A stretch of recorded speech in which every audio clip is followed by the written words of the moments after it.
Bismillahirrahmanirrahim. Assalamualaikum warahmatullahi wabarakatuh. Selamat pagi teman-teman semuanya. Halo, bertemu lagi dengan Bu Atika untuk video pembelajaran Hukum Laut Internasional. Hari ini adalah pertemuan ke-13 sekaligus juga pertemuan terakhir saya akan menyampaikan materi tentang Hukum Laut Internasional untuk semester ini. 2 minggu dari sekarang, jadi minggu depan dan minggu depannya lagi, kita akan menyelenggarakan presentasi jurnal review dari jurnal internasional. Dan ini adalah tugas per kelompok. Nanti untuk lebih lanjut secara teknis akan saya sampaikan melalui ketua kelas masing-masing. Hari ini saya akan fokus menyelesaikan materi yang berkaitan dengan pelaksanaan LOS 1982 dan ketentuan hukum laut yang ada di Indonesia. Dan terakhir saya juga akan menyampaikan materi yang berkaitan dengan Indonesia sebagai negara kepulauan yang berbatasan dengan 10 negara di laut. Lalu ada beberapa perjanjian mengenai delimitasi wilayah laut dengan negara-negara tetangga kita. Oke, teman-teman, saya akan mulai dari materi pertama yaitu ketentuan hukum laut yang ada di Indonesia. Ada 3 masa teman-teman untuk materi kali ini, yaitu masa sebelum tahun 1957, ini berarti sebelum adanya deklarasi Juanda, kemudian setelah deklarasi Juanda, kurun waktu 1957 sampai nanti menjelang pelaksanaan Konferensi Hukum Laut ketiga tahun 1982. Kemudian setelah itu masa ketiga yaitu saat pasca Indonesia sudah meratifikasi LOS 1982 dengan Undang-Undang 17 tahun 1985.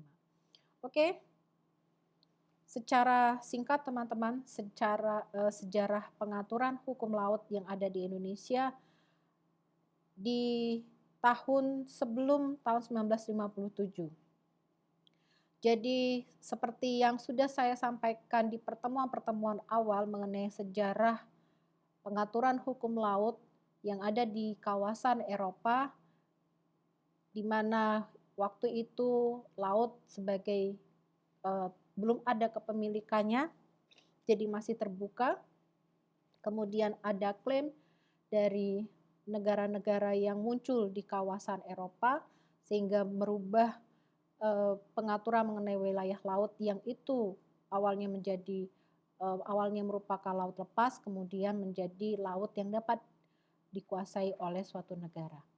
Nah, kita sekarang akan tengok bagaimana Indonesia mengatur mengenai laut. Kita tidak dapat memungkiri bahwa sejarah juga sudah mencatat bahwa nenek moyang kita adalah bangsa pelaut.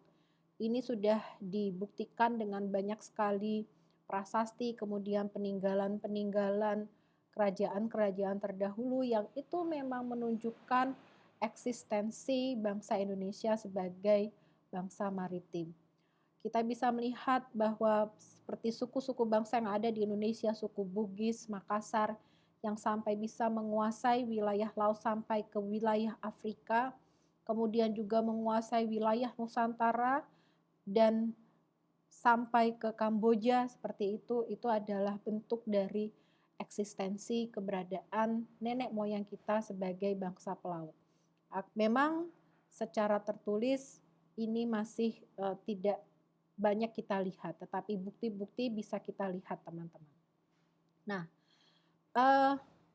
perkembangan lebih lanjut mengenai pengaturan wilayah laut yang ada di Indonesia itu kemudian ditandai dengan adanya aturan kebijakan yang dibuat oleh pemerintah Hindia Belanda waktu itu, VOC, yang membuat ordonansi Territorial Zin Maritim Kringen Ordonansi. Jadi ini adalah kebijakan yang dibuat oleh pemerintah Hindia Belanda yang mengatur mengenai kepemilikan wilayah laut yang ada di Hindia Belanda, dalam hal ini adalah Indonesia, tahun 1939. Dan ini kemudian eh, di lembar negara kita bisa lihat di Stabat 1939 nomor 442.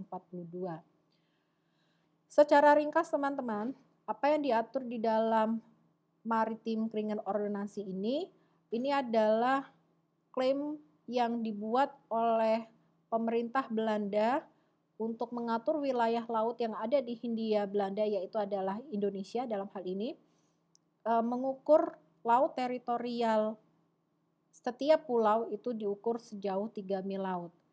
Nah, jadi setiap pulau itu memiliki laut teritorial sendiri. Kenapa 3 mil laut? Karena waktu itu sebetulnya atau era 1939 itu sudah banyak sekali kebiasaan-kebiasaan yang dilakukan oleh negara-negara yang ada di kawasan Eropa yang tidak hanya mengukur wilayah laut sejauh 3 mil laut. Seperti Norwegia, kita tahu Norwegia sudah menetapkan wilayah laut teritorialnya sejauh 4 mil laut. Kemudian juga ada beberapa praktek yang dilakukan oleh beberapa negara dengan mengukur wilayah lautnya sejauh 6 mil laut. Jadi hukum kebiasaan saat itu memang beragam, ada yang menetapkan lebar laut teritorial sejauh 3 mil, 4 mil laut, ataupun 6 mil laut. Nah, sementara waktu itu kerajaan Belanda menetapkan lebar laut teritorialnya sejauh 3 mil laut. Dan ini juga diberlakukan hal yang sama dengan wilayah jajahannya. Dalam hal ini adalah Hindia Belanda, yaitu Indonesia. Nah, yang menjadi permasalahan adalah karena penetapan wilayah lautnya sejauh 3 mil laut di setiap pulau, berarti di antara pulau itu akan ada laut lepas. Padahal kita tahu teman-teman, di konferensi 1930 pengakuan terhadap hak lintas damai untuk masuk ke laut teritorial itu sudah mendapatkan pengakuan oleh masyarakat internasional. Nah, sementara Indonesia dengan karakteristik negara kepulauan ini tentunya akan merugikan bagi keamanan dan pertahanan Indonesia. Nanti kita akan bicara lebih lanjut ketika nanti deklarasi Juanda 1957. Kemudian ini tadi saya sudah menjelaskan dalam pasal 1, lebar laut wilayah Indonesia adalah 3 mil laut, diukur dari garis rendah dari pulau-pulau yang termasuk dalam daerah Indonesia. Setiap pulau diukur, kemudian ditetapkan lebar laut teritorialnya sejauh 3 mil laut. Nah, ini akibatnya sebagian besar pulau-pulau kelompok kepulauan mempunyai laut wilayah sendiri. Dan di antara laut yang memisahkan antara dua pulau itu pasti akan terdapat laut bebas atau laut lepas. Jadi ada kantong-kantong laut lepas di antara pulau-pulau, dan ini tentunya menjadi persoalan yang sangat krusial karena berkaitan dengan permasalahan keamanan, pelayaran, ekonomi, dan politik. Kemudian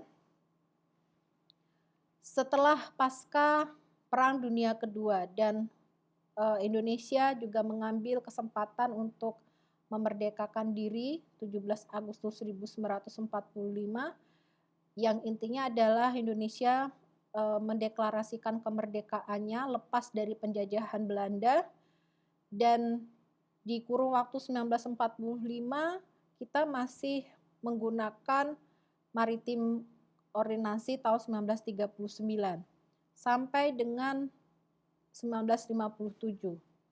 Ya, ini sebetulnya bukan hal yang, ini adalah hal yang sangat wajar teman-teman, karena sampai saat ini pun masih banyak aturan-aturan yang itu dulu diberlakukan di Belanda masih kita gunakan juga, seperti halnya KUHP ataupun KUHPER.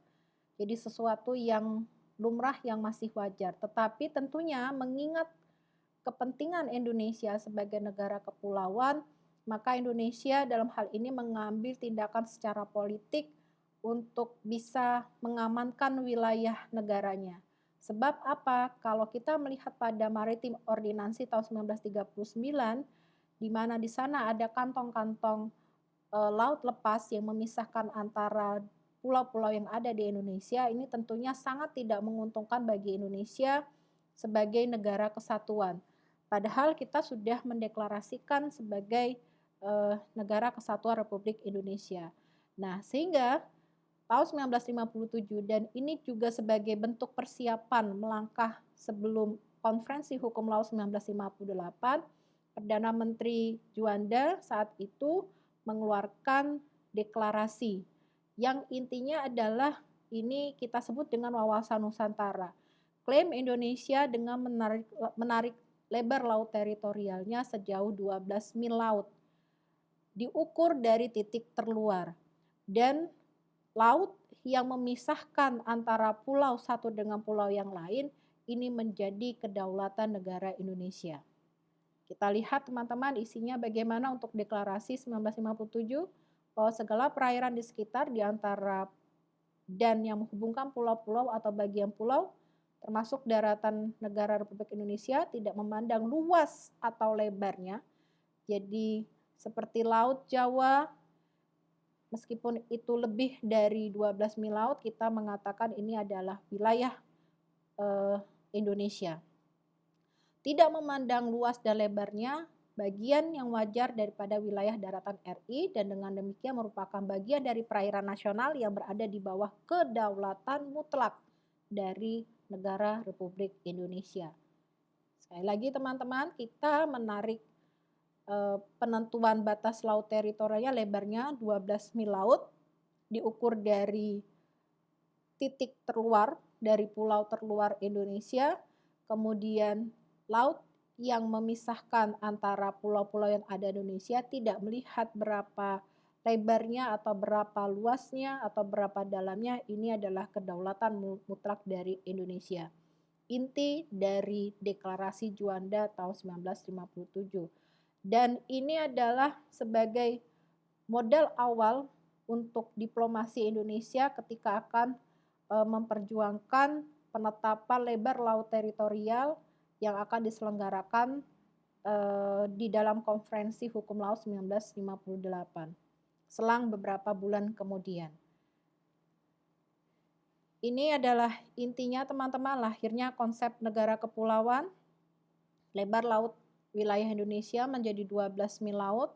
Kemudian pengukuran garis pangkalnya, kalau sebelum tahun 1930 itu dikenal ada penarikan garis pangkal normal, kemudian ada penarikan garis pangkal baru yaitu penarikan garis pangkal lurus karena waktu itu ada putusan dari Mahkamah Internasional yang memenangkan Norwegia atas klaim dari Inggris.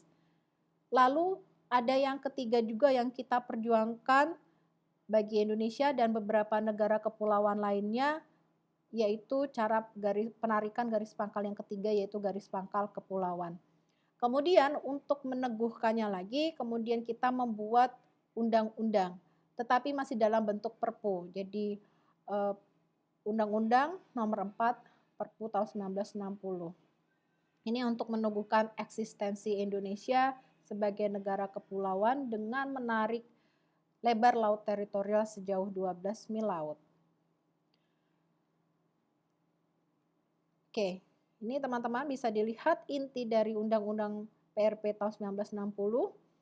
Perairan Indonesia adalah laut wilayah Indonesia beserta perairan pedalaman Indonesia. Kemudian laut wilayah Indonesia diukur selebar 12 mil laut yang diukur dengan menggunakan garis dasar atau titik dasar yang terdiri dari garis-garis lurus yang menghubungkan titik-titik terluar dari pulau-pulau terluar wilayah Indonesia.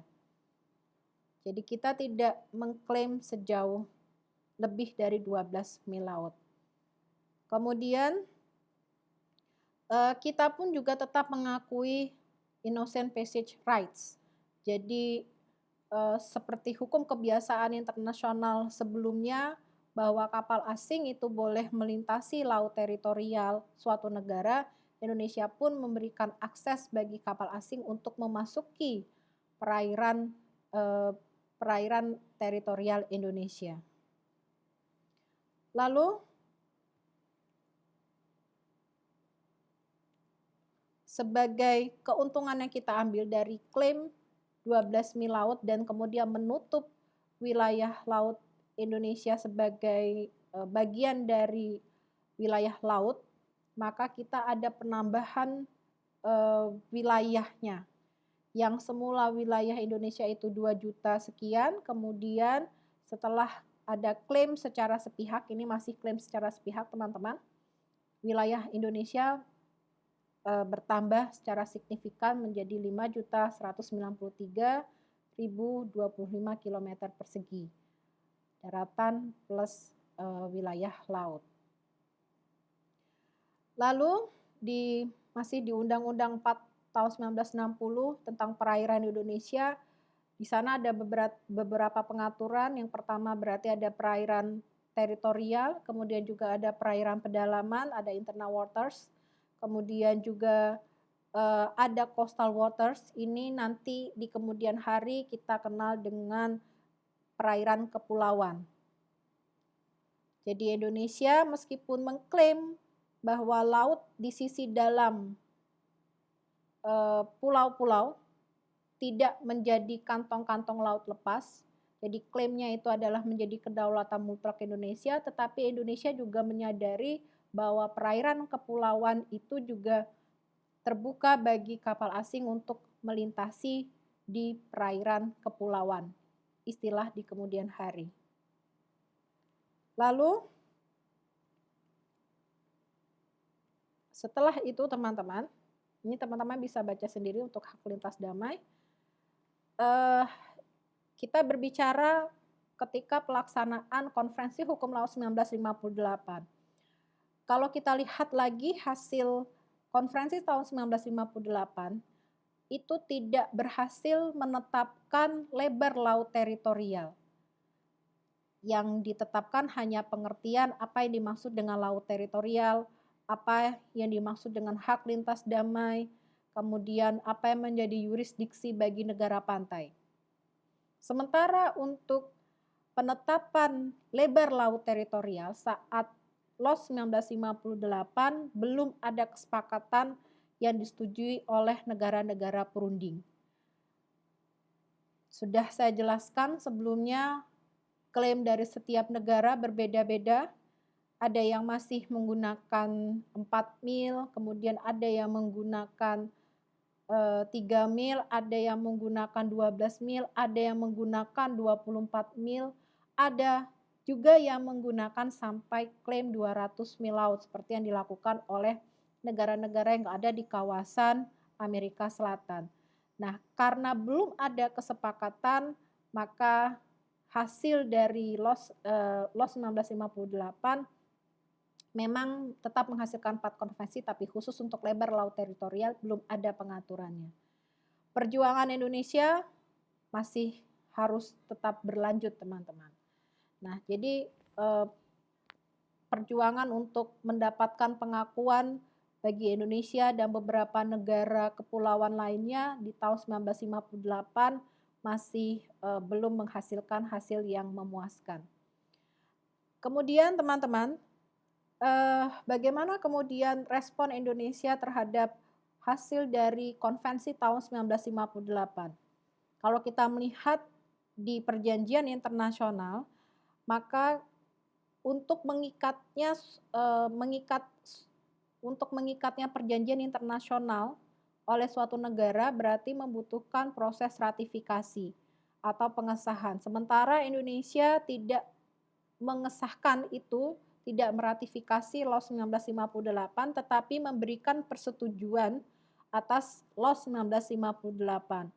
Dan kalau tadi di konvensi 1958 menghasilkan 4 konvensi, maka Indonesia tidak memberikan persetujuan di konvensi yang mengatur mengenai laut teritorial dan zona tambahan. Jadi di konvensi pertama Indonesia tidak memberikan persetujuan. Indonesia hanya memberikan persetujuan di 3 konvensi dari LOS 1958. Ada pertanyaan kenapa Indonesia kemudian tidak memberikan persetujuan di konvensi pertama, di konvensi 1958. Sebab Indonesia masih dalam tahap perjuangan untuk, memperjuangkan lebar laut teritorial kita sejauh 12 mil laut yang di LOS 1958 tidak ada kesepakatan. Nah, sebetulnya Indonesia ingin memberikan persetujuan di konvensi pertama, konvensi 1958. Akan tetapi Indonesia ingin membuat reservasi atau keberatan pada pasal yang mengatur mengenai laut teritorial.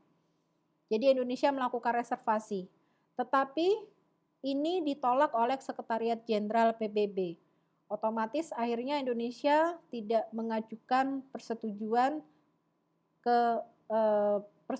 atas konvensi pertama dari konvensi 1958. Kira-kira seperti itu teman-teman untuk perjalanan kita di tahun 1958.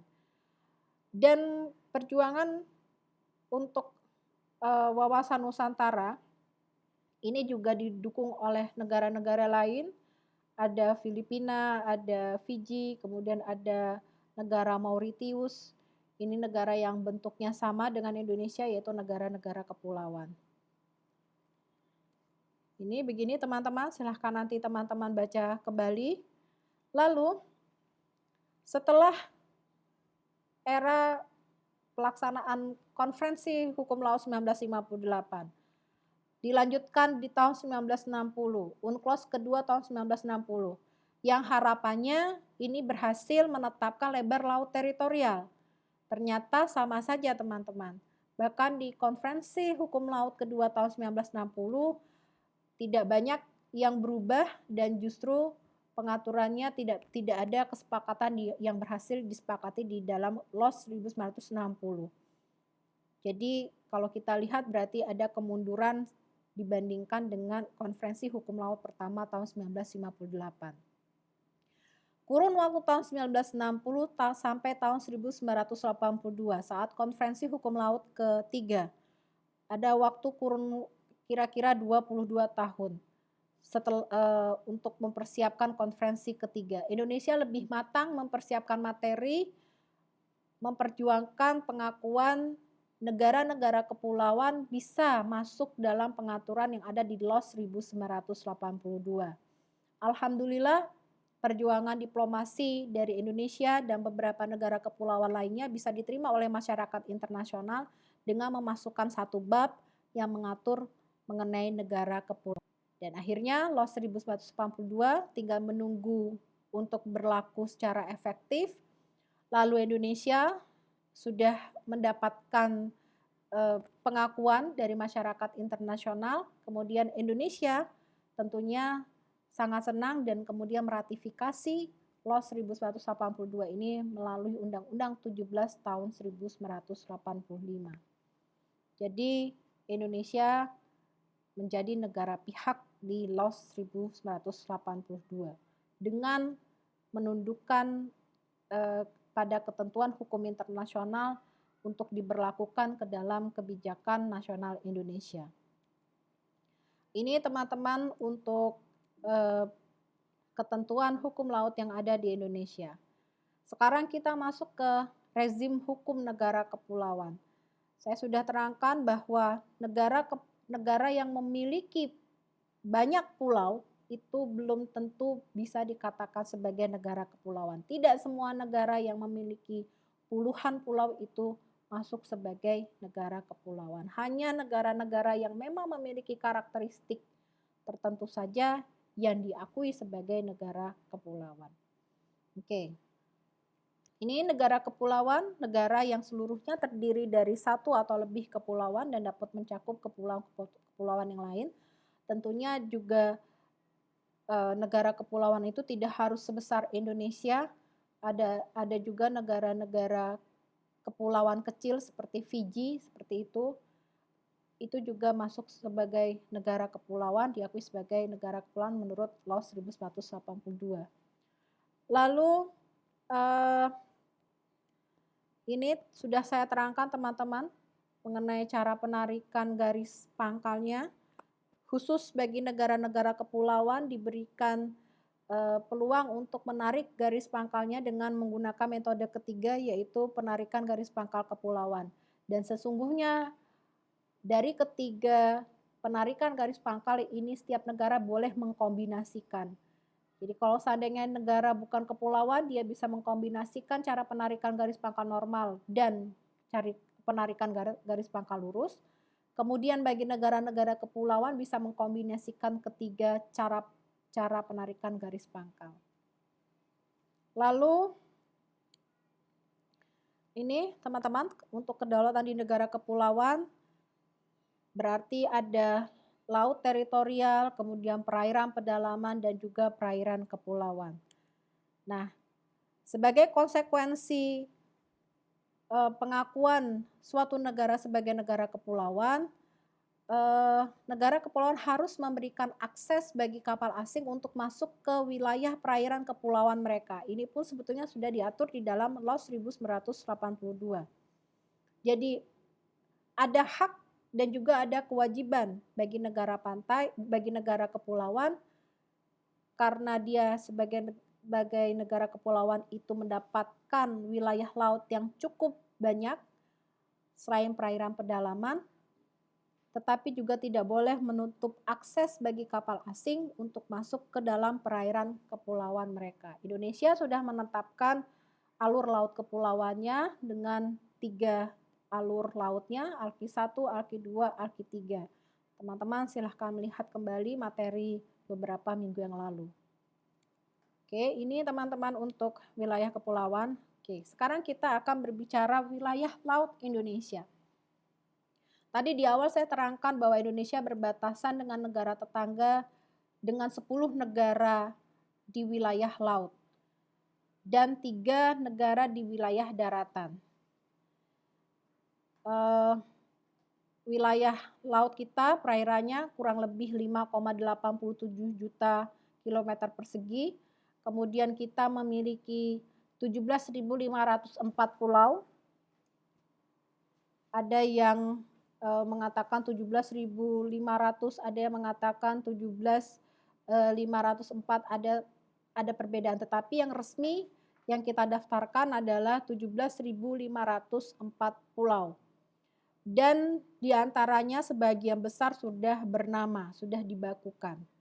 Lalu Indonesia juga memiliki panjang garis pantai terpanjang kedua setelah Kanada, yaitu kurang lebih 81.000 km. Ini tentunya juga menguntungkan bagi Indonesia untuk mengelola wilayah pesisirnya, teman-teman. Oke, kita lihat untuk wilayah NKRI. Ini adalah peta sebelum deklarasi Juanda. Bisa kita lihat antara pulau satu dengan pulau yang lain dipisahkan oleh laut bebas. Jadi setiap pulau itu memiliki laut teritorial sendiri, dan ini tentunya sangat mengancam kedaulatan Indonesia, pertahanan dan keamanan dan politik Indonesia. Sehingga tahun 1957 kita membuat deklarasi, waktu itu adalah Perdana Menterinya Juanda, dan deklarasi Juanda ini menutup wilayah laut yang ini adalah kantong-kantong laut lepas menjadi bagian dari kedaulatan Indonesia. Sehingga kalau kita lihat, ini adalah peta terbaru teman-teman, yang disesuaikan dengan pengaturan yang ada di Law 1982. Kita mendapatkan keuntungan yang sangat besar di wilayah laut, karena lebar laut kita menjadi sangat besar sekali. Ini adalah laut teritorial kita.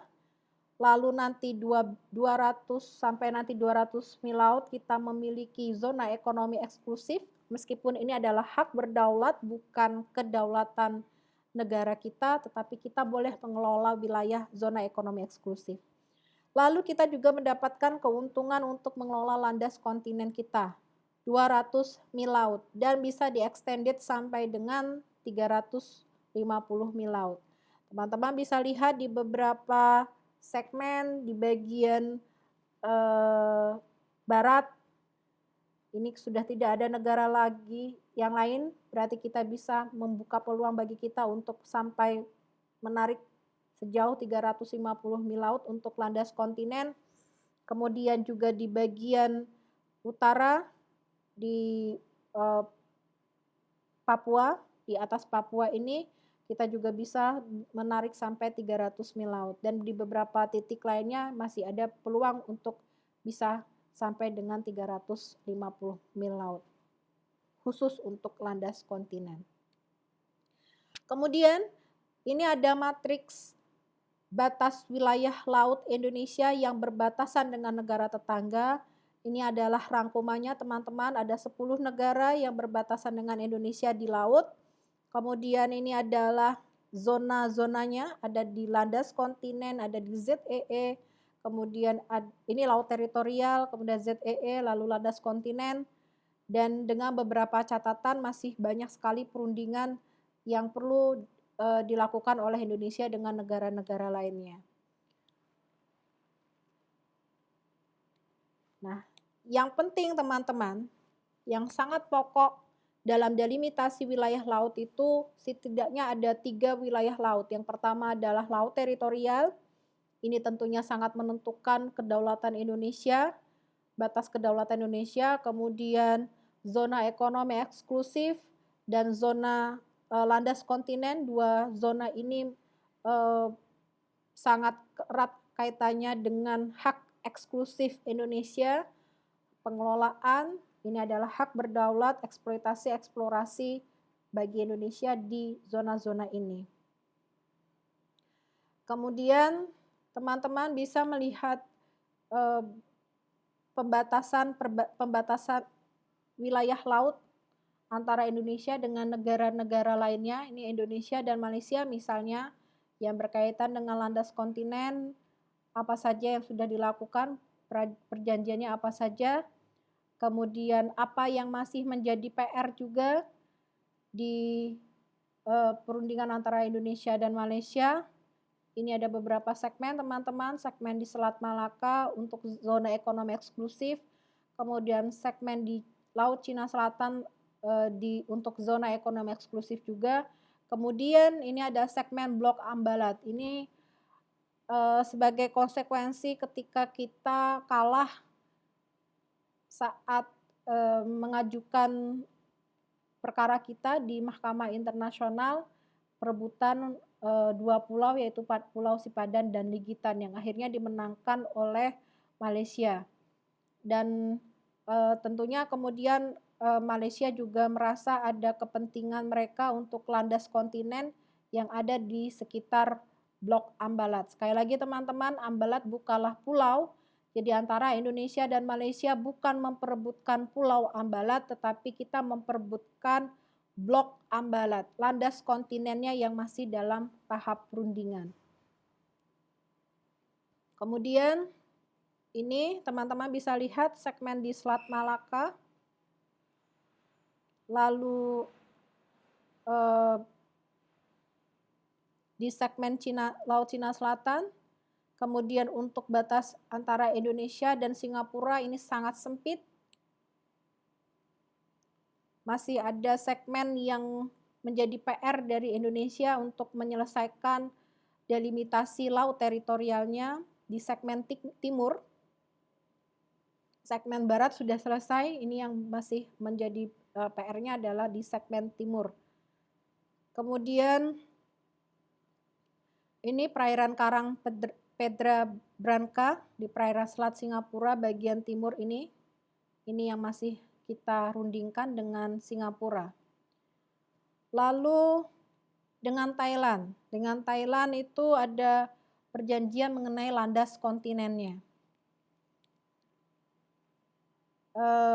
Lalu dengan India memang agak jauh, tetapi kita ada yang wilayah zona laut yang harus kita rundingkan, utamanya adalah mengenai landas kontinen dan zona ekonomi eksklusif. Ini teman-teman. Kemudian dengan Vietnam kita ada 2 juga, yaitu landas kontinen dan zona ekonomi eksklusif. Ini lalu dengan Filipina. Yang menariknya teman-teman, di Filipina, perbatasan antara Indonesia dan Filipina itu ada Pulau Miangas. Pulau Miangas sudah saya terangkan sebelumnya teman-teman ketika dulu HI dasar, bagaimana kemudian sengketa ini akhirnya dimenangkan oleh Belanda karena ini adalah sengketa antara Amerika Serikat dan Belanda yang memperebutkan Pulau Miangas. Dan akhirnya menghasilkan prinsip hukum internasional yang sampai saat ini masih berlaku, yaitu okupasi secara efektif, effectiveness occupation. Intinya adalah Mahkamah Arbitrase Internasional memberikan pulau ini untuk kepemilikan dari Kerajaan Belanda. Dan sebagai pelaksanaan dari prinsip uti possidetis, maka Indonesia juga berhak untuk menguasai Pulau Miangas berdasarkan prinsip uti possidetis ini. Kemudian ini teman-teman, perundingan batas maritim antara Indonesia dan Filipina tidak memasukkan Pulau Miangas tentunya. Yang akan dibahas adalah mengenai ZEE, landas kontinen dan juga zona tambahan. Kemudian ini untuk Palau agak jauh sebetulnya dengan kita, tetapi ada beberapa wilayah laut juga yang perlu mendapatkan perhatian dari pemerintah Indonesia. Utamanya adalah pengelolaan di zona ekonomi eksklusif. Terakhir teman-teman, sebelum terakhir ada Timor Timur. Dulu sebelum ketika Timor Timur masih menjadi bagian dari Indonesia, ada isu yang menguat antara pemerintah Indonesia dan Australia, yaitu di Timor Gap. Nah, di Timor Gap ini antara pemerintah Indonesia dan pemerintah Australia sudah menyetujui mengenai pengelolaan landas kontinen yang ada di Timor Gap. Tetapi pasca Timor Timur kemudian melepaskan diri dari Indonesia menjadi Timor Leste, tentunya perjanjian antara Indonesia dan Australia sudah tidak berlaku lagi. Nah, yang menjadi PR kemudian adalah penetapan beberapa wilayah laut antara Indonesia dan Timor Leste. Lalu untuk pemerintah RI dan Australia ini masih ada teman-teman landas kontinen, zona di landas kontinen, kemudian mengenai hak tradisional nelayan juga kita ada perjanjiannya dengan Australia. Ini teman-teman masih ada yang dikerjakan antara Malaysia, Singapura, Vietnam, Filipina, dan Palau. Oke, teman-teman bisa melihat kembali materi saya. Kemudian yang bisa kita kembangkan lagi teman-teman adalah isu di luar hukum laut itu sendiri, yaitu isu perubahan iklim. Bagi Indonesia tentunya ini sangat menjadi concern yang penting. Kenapa? Karena kita adalah negara kepulauan dan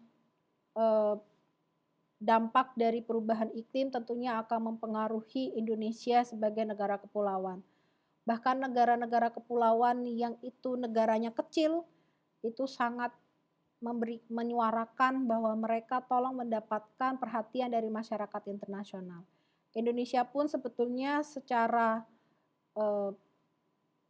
tidak seperti negara-negara lain, tetapi kita juga tetap menyuarakan bahwa pentingnya kita sama-sama berperang untuk menahan laju perubahan iklim ini. Kenapa? Karena Indonesia penduduknya besar, 260 juta jiwa, kemudian kita tersebar di semua pulau yang ada di Indonesia.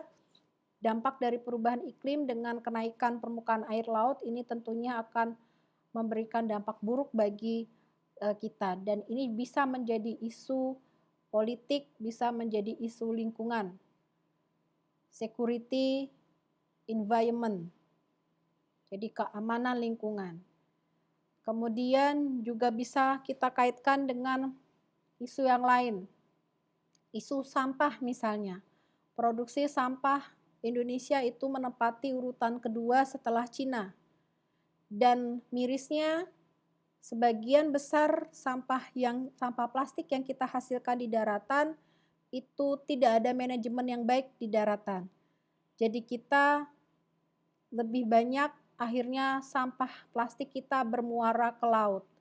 Dan ini tentunya menjadi pencemaran di wilayah laut kita, tidak hanya di wilayah laut kita tetapi juga sampai ke wilayah perairan laut negara-negara lain. Jadi ini pun bisa menjadi isu yang dikembangkan selain dari konteks LOS 1982 mengenai wilayah lautnya. Kita bisa berbicara tentang perlindungan wilayah laut. Kira-kira seperti itu teman-teman untuk materi terakhir saya untuk hukum laut internasional. 2 minggu, minggu depan kita sudah akan mulai untuk presentasi review jurnal internasional. Silahkan teman-teman mempersiapkan diri untuk materinya. Saya akan memberikan tugas sendiri-sendiri untuk setiap kelompok, tetapi nanti teman-teman silahkan membentuk kelompok dulu. Nanti untuk tugasnya akan saya susulkan melalui ketua kelas. Kiranya seperti itu teman-teman untuk kuliah terakhir kita. Terima kasih atas perhatiannya. Mohon maaf jika saya banyak kesalahannya, banyak hal yang tidak berkenan selama saya menyampaikan materi melalui daring ini. Ini adalah upaya maksimal yang bisa saya lakukan untuk mentransfer apa yang seharusnya menjadi hak teman-teman semuanya dan yang menjadi kewajiban saya atas teman-teman tanpa mengurangi metode tatap muka. Ini adalah metode yang saya gunakan. Sekali lagi saya minta maaf kalau banyak kekurangan dalam perkuliahan 1 semester ini. Terima kasih atas perhatian teman-teman semuanya. Billahi taufiq wal hidayah. Assalamualaikum warahmatullahi wabarakatuh.